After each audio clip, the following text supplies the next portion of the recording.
নামের যদি শক্তি সঞ্চয় করতে হয়, যে কোনো খেলা খেলতে গেলে তো শক্তির প্রয়োজন, কি গো, তাই না? বৃদ্ধ বয়সে শক্তিহীন হয়ে যাবে, তখন যদি মনে করো আমি নামের খেলা, মাজা কনকন, হাঁটু যন্ত্রণা, পায়ে মুচকে গেছে, তুমি পারবে ওদের সঙ্গে নাম নিয়ে ছুটতে বৃন্দাবনে পরিক্রমা পারবে? ওই জন্য কৃষ্ণ ভজনের শ্রেষ্ঠ সময় হলো যৌবনকাল। করের যৌবন থাকতে থাকতে গোবিন্দ চরণ সেবা, মদনের যৌবন থাকতে থাকতে কৃষ্ণ নাম, চরণের যৌবন থাকতে থাকতে সাধুগুরু বৈষ্ণব সঙ্গ করে তীর্থানু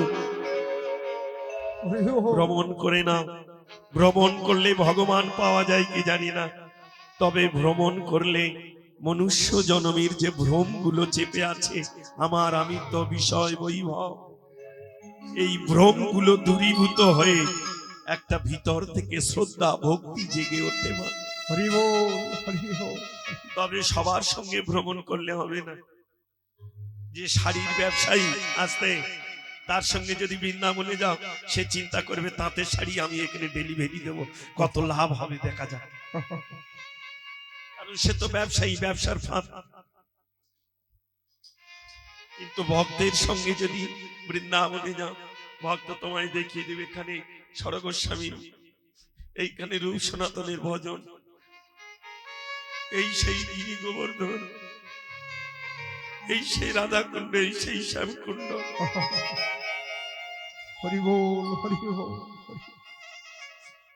যেখানে ঘোড়া দিলে দুলা অঙ্গে মাগলে জন্মার্জিত পাপ।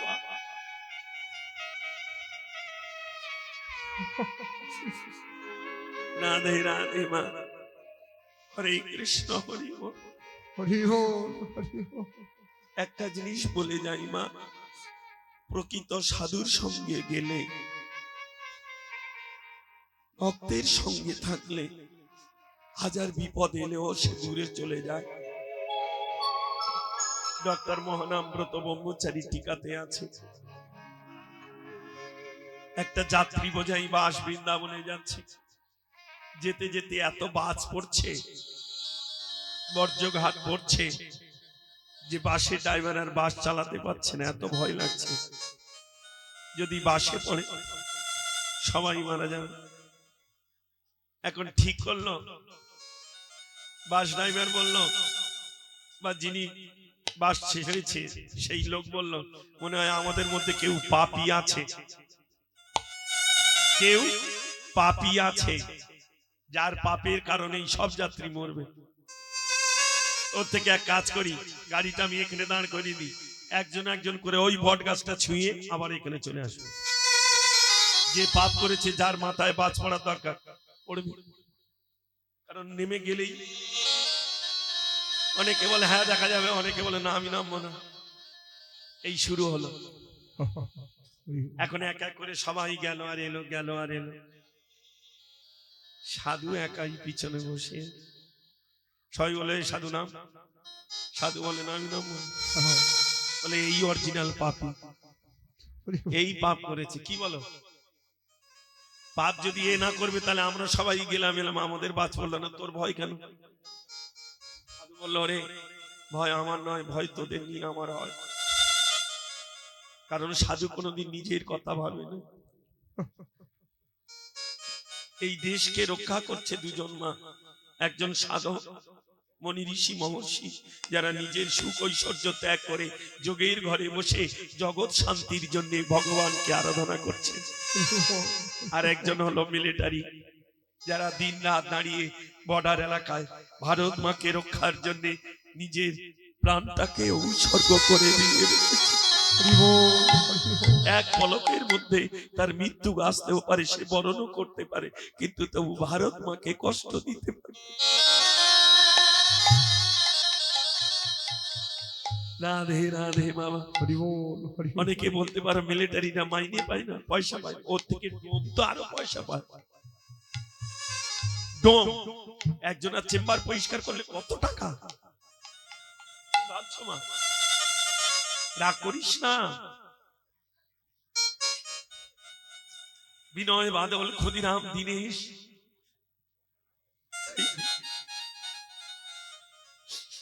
আহারে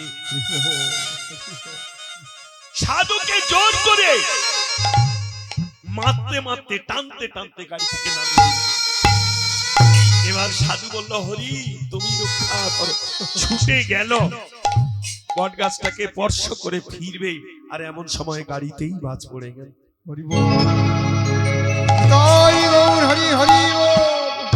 কিছু তার মধ্যে জানলা টাল্লা ভেঙে অর্ধেক পোড়া হয়ে কেউ চোট ফোট আঘাত নিয়ে ফিরে এলো, আর কিছু দগ্ধ হয়ে মারা গেল। সাধু বলল, দেখেছ, আমি এই জন্য গাড়ি থেকে নামতে চাই, কারণ আমি চেয়েছিলাম গোবিন্দ যতক্ষণ আমি এদের কাছে আছি এদের কারোর যেন কোনো ক্ষতি না।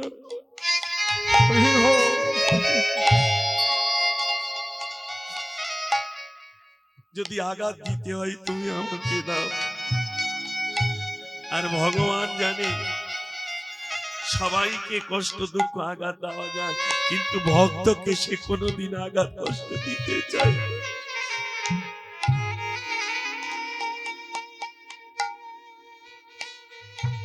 হরে কৃষ্ণ বাবা। ওই জন্য বললাম সাধুর সঙ্গে ভ্রমণ এ বড় সৌভাগ্যের ধন, সবার এ ভাগ্য হবে না গো। সচি মা বলল, নামে শক্তি সঞ্চয় করবি বলে তুই কি করেছিস? বলল, আমি ধুলায় গলা দিয়েছি, নামে শক্তি সঞ্চয় হয়। ওই জন্য নামের শেষে ধুলোট রাখতে হয়। কারণ কি, এই যে নামের কর্ম তোমরা করলে সর্বধন ওই ধুলার উপরেই রয়ে গেল। ওই বৈষ্ণবের পদ ধুলায় গড়া দিলে তোমার সেই কৃষ্ণ প্রেম ধন লাভ হয়ে যায়। সচিমা বলল, অত শত আমি বুঝি না বাবা নিমাই, তুই আমার কাছে আয়। আপন শাড়ির অঞ্চল দিয়ে সর্ব অঙ্গে ধুলা ঝেড়ে দিতে লাগলো। অঙ্গ ধুলি ঝাড়ে সচি মুখপানে চায়, অঙ্গ ধুলি ঝাড়ে সচি মুখপানে চায়, অঙ্গ ধুলি ঝাড়ে সচি মুখপানে চায়, সচি মুখপানে চায়। আরে মুছয় বন্ধ দিনে বাসু হচ্ছে না, মুছয় পাতল দিনে বাসু হচ্ছে না, মুছয় পাতল দিনে বাসু হচ্ছে না, মুছয় পাতল দিনে বাসু হচ্ছে না। ওই চরণের ধুলি আমায় দাও মা, চরণের ধুলি আমায় দাও মা, চরণের ধুলি আমায় দাও মা, আমি আছায় আছায় আছি বসে, ধুলি আমায় দাও মা, আশায় আশায় আছি বসে, চরণের ধুলি আমায় দাও মা, আশায় আশায় আছি বসে, চরণের ধুলি আমায় দাও মা, যোগী জন যা পায় না যোগে, চরণের ধুলি আমায় দাও মা, আরে যোগী জন যা পাই না যোগে, চরণের ধুলি আমায় দাও মা। মা তুমি জানো না, তুমি তোমার সামান্য নিমাইকে সামান্য ভাবো, কিন্তু তোমার নিমাই যে সেই ধন তা তুমি জানো না। আমি আশ্রয় নিয়ে বুঝেছি মা, সর্বাঙ্গের ধুলা তুমি ঝেড়ে দিলে, চরণ দুটো বাকি আছে আমায় দাও। কি হলো রে, খাবার কিনবি না? সত্যি খাবার কিনবি না? এই দেখ কাঁদছি কেন?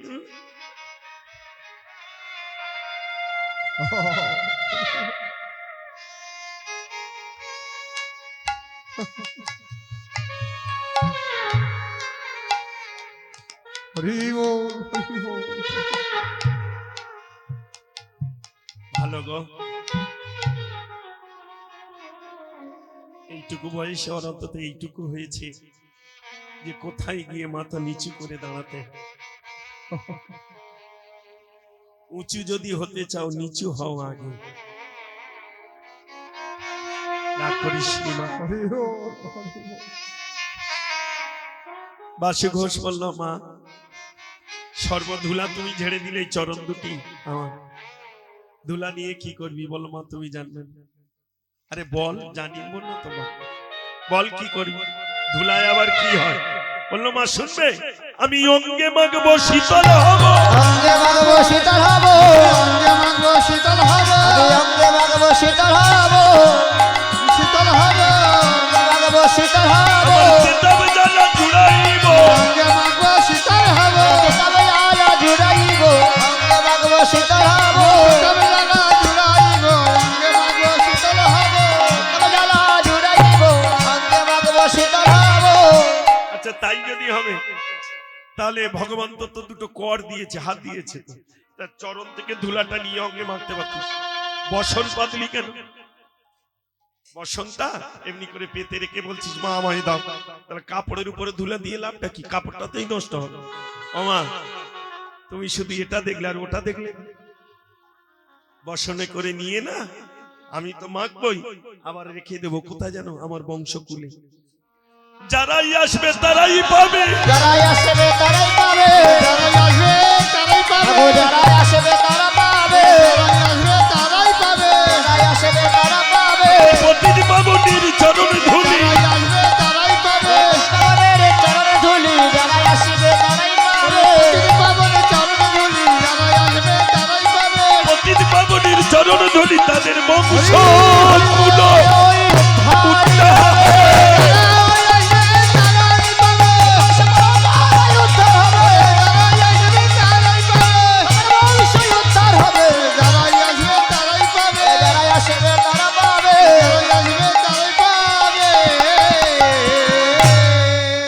শত বুঝি না মামা, মেয়ে ছেলে নারী জাতি, নিমাই আমার একমাত্র কৃষ্ণ বলা ধন, এই আমার ভালো।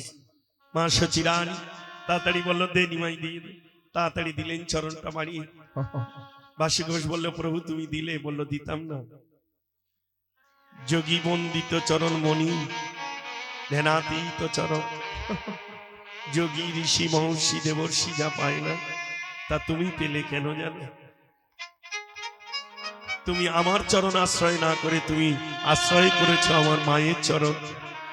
এই জগতে ভক্ত চরণ যে আগে আশ্রয় করে সে অনায়াসে ভগবানের চরণ পেয়ে যায়। কয়াদু এই কথাটা হিরণ্যকশিপুরকে জানিয়েছিলেন। এর অনেক কথা, যাক মা বেশিক্ষণ আর নয়, চলো বৃন্দাবনে গিয়ে গোবিন্দকে ঘরে আনতে হবে। তারপরে শ্রীকৃষ্ণের রূপ বর্ণনা আছে, তারপরে রাসলীলা আছে, তাই না? তাই আর বিলম্ব নয়, এবার চলো বৃন্দাবনে যাই। বাসু ঘোষ ধুলা নিয়ে আপন বংশে রেখে দিলেন। নবদ্বীপ লীলা এখানে সমাপ্ত করে এবার বৃন্দাবনের ব্রজ ভাবে সবাই ভাবান্বিত হলেন। রাধা রানী কি জয়, রাধা রানী কি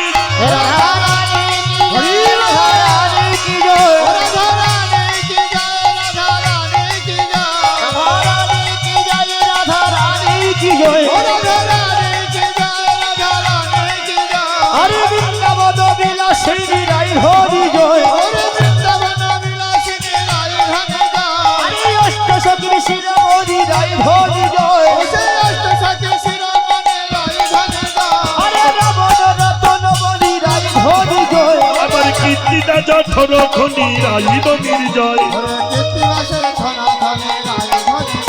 রাধা রানী কি জয়, রাধা রানী কি জয়,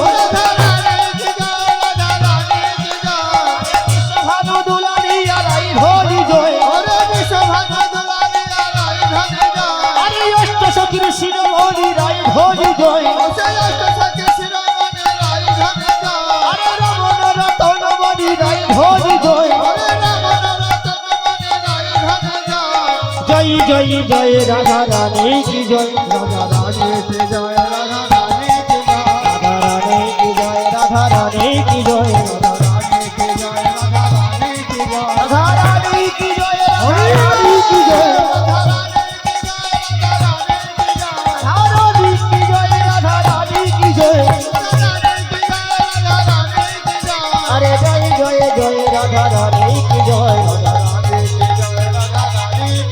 রাধা রানী কি জয়, রাধা রানী কি জয়।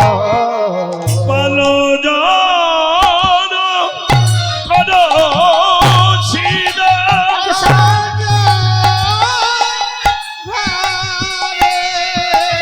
পালে যাও করো সিদা, সারে দাও সিদা, সগদেবী বিষম খাই নাম করে মায়ের রে। নাম করে সঘনে সমখাই নাম করে মায়েরে নাম করে মা। শ্রীদাম, এই দাদা,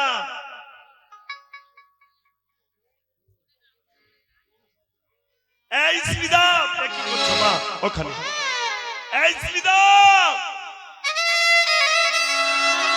দাদা ওই দেখ নয়ন দিয়ে দেয় পশ্চিমবঙ্গ। ওই দেখ, ওই দেখ, ওই দেখ, ওই দেখ, আরে গগনে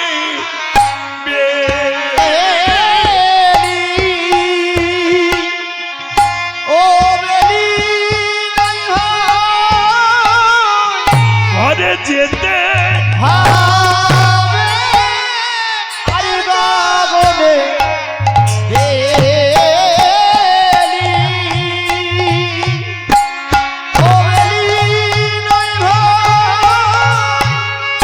ঘরে যেতে